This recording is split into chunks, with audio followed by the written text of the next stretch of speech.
Rebel star Prabhas వర్షం cinema మొన్న మే 23 శుక్రవారం మూడోసారి రిలీజ్ అయింది. ఈ శుక్రవారం రిలీజ్ అయ్యి నిన్న సోమవారంతో 4 రోజులు కంప్లీట్ అయింది. ఈ 4 రోజుల రిలీజ్ కలెక్షన్స్ చూస్తే అసలు ఎక్సలెంట్గా ఉన్నాయి కలెక్షన్స్. 4 రోజులకు కలిపి ముందుగా తెలంగాణలో 1 కోటి గ్రాస్ వచ్చింది. తెలంగాణ ఎస్పెషల్లీ హైదరాబాద్లో.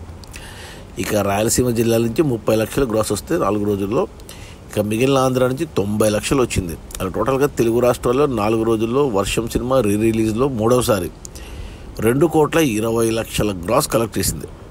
ఇక కర్ణాటక అండ్ ఓవర్సీస్ మేజర్గా అమెరికా నుంచి మరో 30 లక్షల గ్రాస్ 4 రోజుల్లో.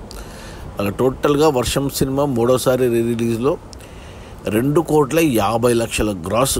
అద్భుతమైన కలెక్షన్స్. ఎందుకంటే మన మే 23 రిలీజ్ అయిన కొత్త సినిమాల కంటే కూడా హయ్యెస్ట్ కలెక్షన్స్ ఈ సినిమాకే వచ్చాయి. అది కూడా ఇది మూడోసారి రిలీజ్ కావడం. ప్రతి సంవత్సరం రిలీజ్ అవుతుంది, ప్రతి సంవత్సరం కలెక్షన్స్ వస్తాయి. మొదటి 2 సార్లు వచ్చినప్పుడు కలెక్షన్స్ పెద్దగా రాలేదు. 2 రిలీజ్లు కలిపి 75 లక్షలు వచ్చాయి. కానీ మూడోసారి రిలీజ్ అయినప్పుడు 2.5 కోట్లు వచ్చాయి. అద్భుతం అసలు. అది మన ప్రభాస్ త్రిషాల 20 ఏళ్ళ నాటి సినిమా. 2004లో వచ్చింది సినిమా. 2004లో అంటే 21 ఏళ్ళు అయింది. సంక్రాంతికి వచ్చింది అప్పుడు సినిమా. మూడోసారి రిలీజ్ అయింది మన మే 23 శుక్రవారం. నిన్న సోమవారంతో 4 రోజుల గ్రాస్ కలెక్షన్స్ వచ్చి 2.5 కోట్లు.